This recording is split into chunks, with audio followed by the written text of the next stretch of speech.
Okay. Okay, so, just normal 12-year-olds are doing quantitative research, trying to prove that markets aren't random, even though my fellows do believe markets are random. I do not believe so. But, I was just saying that I think we're just breaking past these levels. Good area to start. And the reason I'm repeating myself is just because we're getting new viewers coming in, so I just want to let you guys know that. Next thing I have for you, we talked about the Germany shorts, which was just based on Germany being kind of crappy, and I believe that Germany should continue to go down because of the situation there. Then, next thing I have for you guys is gold. We talked about VIX, we talked about the S&P, next is gold. I really like the gold shorts at this level.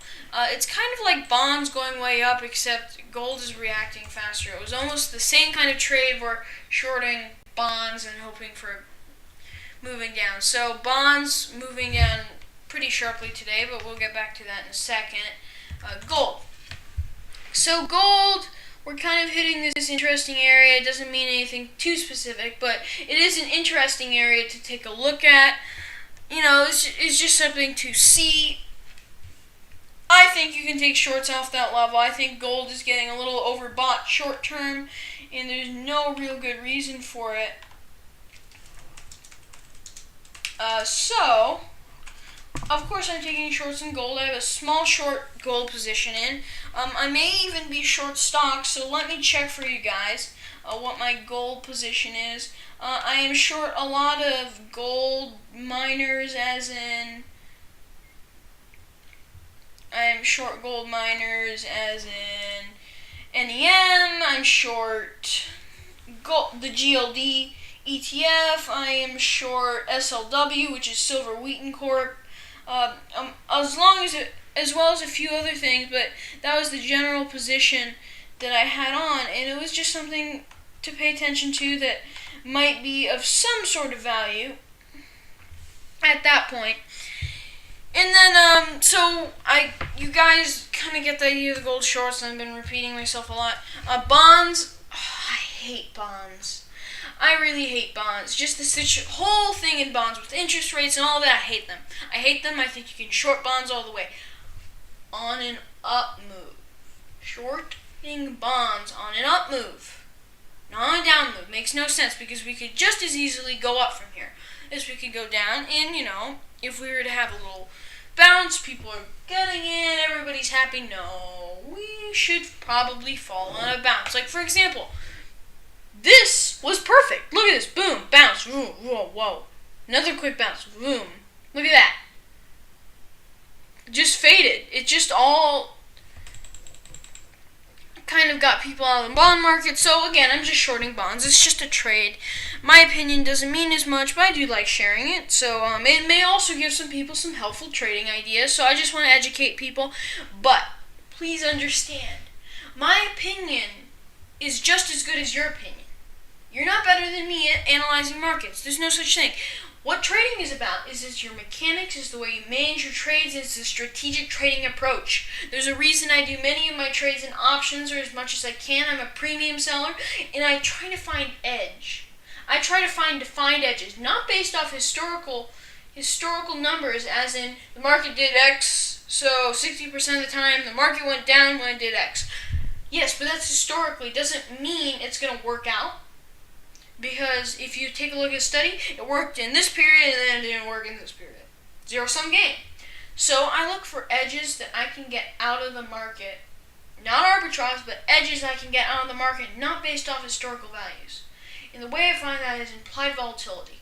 And some different mean reversion stuff that I've placed in, that we know markets are mean reverting because markets follow. And Tasty Trade did a study on this, and since I'm promoting Tasty Trade on my show, I really love those guys, and they obviously are a fan of me. The markets follow a standard log normal distribution curve, which means everything's in the one standard deviation move, which proves the markets mean revert with edge to the upside. The only reason markets have edge to the upside is because that's how they were built in place, that come company earnings rise, the market rises. So that should be how the markets work. So sure, they have a positive drift. So if you wonder what trends are nothing but mean reversions with positive drift. If you look into the trend of the, and I'll switch over. If you were to look at I have to use a different chart for this. If you were to look at a 100-year trend of the S&P 500, all we do is trend up and up and up and up. And I guess Dow is fine, but I prefer the S&P. Dollar SPX was the one, and it should load in a second. It's taking a second to load. Sorry about that. Here we go. You see, ever since 1928, look at this. You've seen all you get is this huge up move, huge up move, huge up, right? Well, what you don't see is the intraday, or not intraday, but intra-year different things. Like, for example, in here, look at this. You get all this random movement. And not necessarily random because markets have predictable value, but mean reverting movement with positive drift over time. You get these positive drifts, but even look in this period. Mean reversion, mean reversion, mean reversion, mean reversion. And then you get this huge update, right? And then we even mean revert to the huge update, right? And we get a mean reversion to that. But since the markets have positive drift, you get a continuation. You get a continuation of this up move. And then you look here. Mean reversion, mean reversion, mean reversion, mean reversion, right? But then we have positive drift, so we keep going. So basically the general thought was the larger the trend, the harder it is to fade, because the bigger the mean reversion will be, the more you get paid, the more risk you have to take on. So, like here, this is the 1987 crash. I just want to make this stuff clear, because lots of people say, oh, all markets are as trends and all this and all that and blah blah blah blah blah blah blah blah blah blah blah blah. None of it means anything. The only thing that matters is markets mean revert, and there's a log normal distribution curve, and fundamental information does work. Corporate earnings do matter. I'll tell you why corporate earnings do matter. That's how the stock market was built. The stock market is built of values of corporations and companies, and the U.S. companies.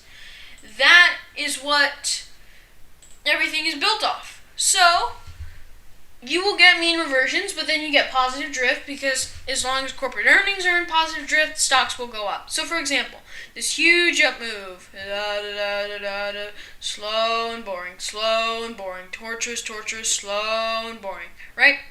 This is terrible. Like this is a good trading year. This is a very good trading year. Lots of mean reversion, positive drift, everything we need. But this straight up is not such a healthy market. Now you can fade these little mean reversions in between. Next thing, look at that. If we take a look at this year, straight up, boom, 1987 crash. That's what we shoot up, shoot down, all this. Have this huge volatility and then settle down and go up and mean revert again. This is our mean reversion. Look at that. Mean reversion with positive drift. Then we mean revert again. And then we have something that's a little scary. Around this time, right here, right around here, 401ks were invented. So the markets kept going up. Now I warn you, this is not a normalized market. This is not a normal market. This is a normal market, what we have today, with positive drift, which is obviously what we have. This is not a normal market. This is a market with too much in the way of cash inflows. So when we have these huge cash inflows, 401ks account, all right, we get these, and this is like a 1 in 2,000 trend. I don't know what the exact probability of that happening, but it's very small. This is a normalized market. And you see, we even mean reverted. We saw mean reversion here to these levels in the 1997 level, and we saw an even bigger mean reversion to the 1996 levels in the S&P. This is something to pay attention to, that markets do mean revert, but they mean revert with positive drift because that's how the markets were built, that you're supposed to get paid for investing. You will get paid for investing. It takes longer. But again, you do get paid. It is true. So, okay. So guys, I just want to make that clear, and I'm sorry about going on a huge rant, but so many people really don't understand certain things. I'm trying to say fundamentals do matter. However, markets mean revert. They follow log normal distributions, and they have positive drift. Okay. So I want people to understand that, because most people don't think about it. They just think of analysis and how to analyze and figure out where the markets are moving, but that doesn't mean as much as you might think. A lot of market movement is random. A lot of it is just jibber jab. The only consistent pattern you might find is a mean reversion with positive drift. And I just want to make that clear, because I want people to forget about market analysis, because there's no reason to do it when you're trading. It may help somebody like a hedge fund manager, I don't know. Maybe it engages you. There's certain reasons you might want to do it. However, there's no real reason to do it. I do it, but there's no real reason if you want just to trade to do it. There's all kinds of other things that I do that I need it for, but just pay attention to the mean reversions. That's all you need to pay attention to. Short-term mean reversions. Market goes up like this, go down like this. Buy the mean reversion, it'll mean revert up, because markets have positive drift, and the bigger the mean reversion, the more risk you have to take on, because you get paid more, and so that will be the general idea of it, that risk versus reward, and then you have to wait longer to get paid more. So I'm going to go on a quick commercial break, and then we'll be coming back with some actual trade ideas, and then a recap of a few of the trades that we're talking about, just to show you some of the performance of them. If you were to take the trades, if you didn't, if you're not watching the trades, just to kind of let you know how they ended up doing. Okay, so see you guys in a few minutes.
Strategic Trading Radio Live. I'm your host, Alex Weisenbach, and I'm a 12-year-old stock and options trader.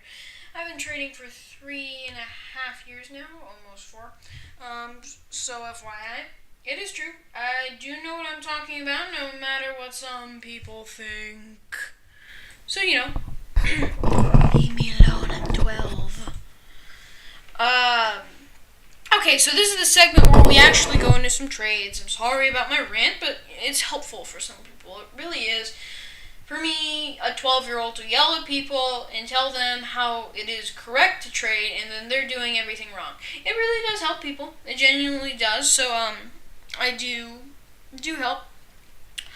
Alright, so I'm just gonna do a few trades today. I'm gonna keep the segment short and sweet. I'm done by 5:30 at the most. So I'll just go a little review on some of the trades, and then I'll talk about hedging a long portfolio, Hewlett Packard trade review that we talked about, which was dangerous because it was going in earnings. So I want to prove to people not to do it, even though it made money. I'm gonna try to prove to people don't do it again because it made money, but it was the wrong thing to do. Then we have SLW, NEM, and GLD, which are all positions I have on that you guys might find interesting, as I am interested in shorting gold. So let's go into the markets. Again, I'm not looking at charts anymore. Nobody gets to see charts because they don't really matter. I watch price. I do not watch charts. I have my theories and all that, but we're just going to be looking at the options chain. No charts, no nothing. I'll just tell you what my view is and kind of give you an idea where the stock's trading at, but otherwise you don't get anything. So we will now switch over with zero charts. Okay, this is no charts section where we only look at markets without ever looking at the chart. Ooh, look at that. That is a paper account trade I have on. It's taking a minute for it to load on the screen. There you go. Yes, I did a 100 lot in SLW short, yes, that is a short strangle. I did a 100 lot. No, I didn't. I didn't do a 100 lot. Don't worry about it. I didn't. I promise.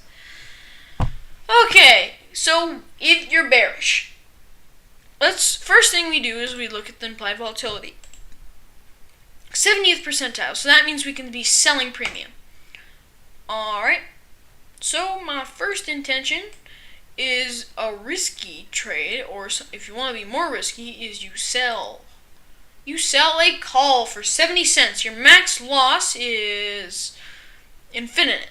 And your buying power effect is $366. This is not a portfolio margin account.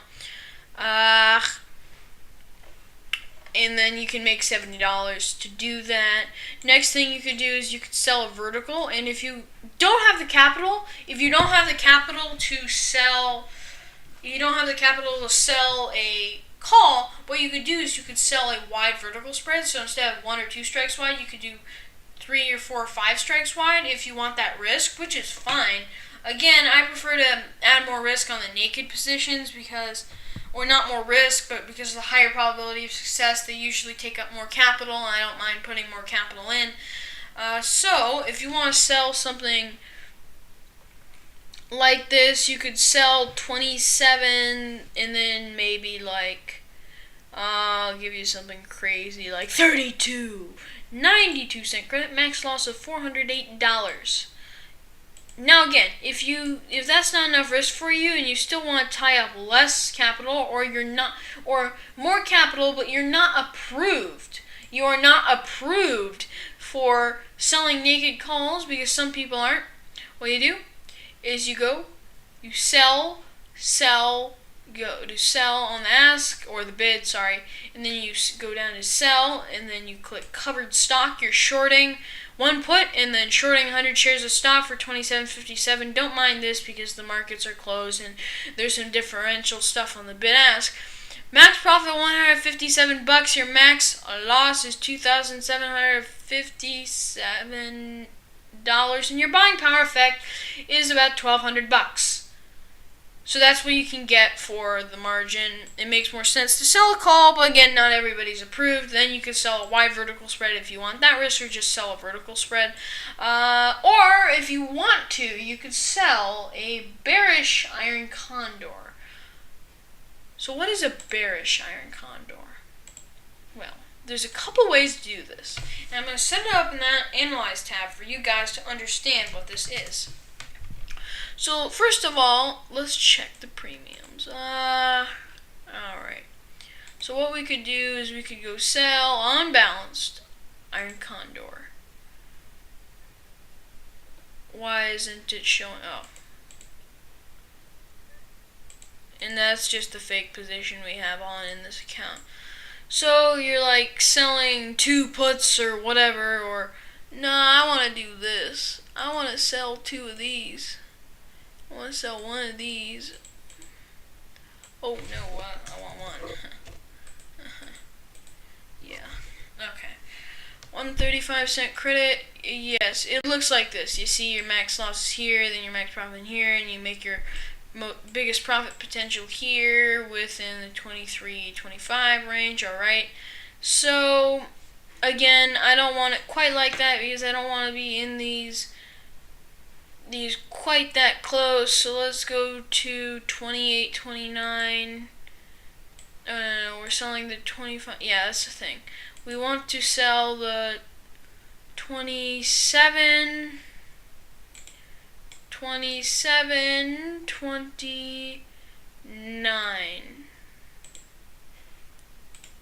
and it looks more like this. It's safer. You have no risk to the downside, and you hopefully make money in here. You can make $36 on this side, but before expiration, you just want the stock to go down. That's all you want, and you hope it doesn't go up. So your max loss is about $264, and that is an interesting trade. I think I'm doing that trade for sure tomorrow because I love the position. I have a bearish call spread on, but I love that position to do. So I'm going to write it down. SLW. Depending on where the stock moves tomorrow, so it's going to also depend on that. But the 24, 23, yes, 27, 29 call times 2 plus short 24, 23 put spread due as skewed or unbalanced on Iron Condor. So that is a very interesting trade to do. Explain why. I'll explain the general idea. High implied volatility. You got that. High implied volatility. A non-directional position, so we're selling implied volatility. We want the stock to go down, or we're selling implied volatility, but we want the stock to go down before we start selling. So we want the stock to basically stay between 28.5 and 20.23. But we make money if the stock. We can make money as long as the stock stays above. Let me check the break even on here. We can make money as long as the stock stays below 27.68. So what that means, the stock is 26.45. The stock has to rise over $1 until we start losing money, which is great. And then if the stock goes down a little bit, or the stock stays here and does nothing, we will make money by expiration. Before expiration, we can only make money if the stock goes down, but nearing expiration, the stock is right there. Perfect time decay in the options. Time decay in the options just comes out, and we make a decent profit on the trade with a non-directional bearish position. No risk to the downside. And that is a very interesting trade from my perspective. Next is NEM. NEM, I want to keep this short and sweet. NEM, I just have a short call spread on it. It's nothing fancy. I'm just short another call spread in NEM. Or NTM from Wizard of Oz. But just NEM right here, and just shorting one call spread, real wide, about 10 strikes wide. No, not 10 strikes wide, but wide enough. I really like the trade. What I'm actually considering is I'm considering selling a synthetic. I'm not sure about this yet because there's a lot of room, but I'm considering a synthetic short call, which is this, selling a covered stock position. So selling 100 shares of stock and then selling put against it. You make money as long as the stock stays above 22.88, which is quite decent. 22.88 break even. Is your break even? Your max profit is $88, which is right about where the options are trading at, plus an additional 8 cents because there's a whole calculation involved there. But hopefully stock goes nowhere or goes down, which is great. which is great. Time decay comes out of the puts, and then you can make a decent profit just from the time decay falling out. So if the stock goes nowhere, you can make as much as $80. If the stock goes down, you can make as much as $88. So I rather go a little bit down, go nowhere is probably the best. That's what's great. That's what's great about options and strategic plays is you can define your probabilities, and you can make money if the stock doesn't necessarily go your way. You can make money if the stock goes up a little bit, even if you're short this covered stock position. Because by the time by expiration, time decay will come out, and you'll still be up a little bit. So it's just something that's very good about options. So then I just have these two short, and I didn't do a whole lot of trades, and I only like to mention trades that I've already done. So next thing I'm going to do is we will be discussing hedging a long portfolio. So right now, this is a time where it's not really time to be long stocks. We're breaking down new levels. We're really high in the curve. We have a lot of downside. So how do you hedge a portfolio of long stocks? There's a couple things. You can sell calls against your portfolio stocks. So say you own 100 shares of SPY, 100 shares of the Russell or IWM, 100 shares of TLT. So what you do is you just sell calls against it. And if you're long a lot of bonds, like a 60-40 portfolio, 40% of your holdings are bonds, what you do is you start, you could sell lots and lots of vertical spreads and TBT, or even buy TBT. So people are getting a little worried about where the market's going. Because the market's so darn high, implied volatility is so low, there's no fear in the market, so we have a lot of downside. Doesn't mean we're going to go down and get crushed, I actually hope not. But this is a good time to start hedging your portfolios, or at least getting out of long positions. It makes a whole lot of sense to start closing up different positions and doing a few things, trying to get out of different things, or just hedging portfolios. So another choice, you could do VIX covered stock. VXX covered stock, buy 100 shares of stock, sell calls against that stock, or maybe 200 or 400 or whatever hedges that portfolio. A lot of people can't do the naked risk, so you have to find an ETF that's going to hedge or short synthetic calls, but a lot of people still can't do that. So it may just make sense to buy a VIX ETF or buy TBT, which is an inverse of the bond market, which has made a lot of money this year because of where the bond market is. It's also leveraged, so you have to be a little careful with how much you put against it.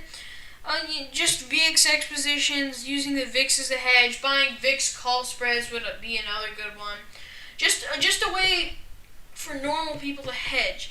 I want people to start thinking about the risk in delta numbers, and when selling into strength, I want people to start thinking about the risks in their portfolio from a mathematical perspective, not an opinion perspective. Well, I think the market's going to go down. Well, it should go down. No. That's not what you do. If the market's high, you start selling into strength, you start reducing your long risk, and you hedge your portfolio. If the market's low, you start adding and buying everything you can. Now, you have to be smart about that, but again, markets mean revert, right? So when we get to one extreme, you start buying up. Now again, don't buy when the world is doomed, like in 2008, and the bad news is terrible and everybody's going to die. Don't buy in that kind of environment. Buy when everybody is capitulated. Start buying. Now don't over leverage yourself, but at the point where everybody starts capitulating, it's time to buy. It may be sell rallies, or buy some on a dip, and then on every rally, start hedging yourself, or something like that in the downtrend. But I want people to start becoming more strategic, starting thinking about trading and investing with their portfolios as a strategy, not an opinion-based game. And that will be the message I'm going to leave you with. I hope you enjoyed the show, and thank you for listening. I had an awesome time. Any comments, just send an email to strategictradingradio@gmail.com, or any comments, questions, or any issues at all, just send an email to us at strategictradingradio@gmail.com. Thank you for listening. I hope you enjoy the show.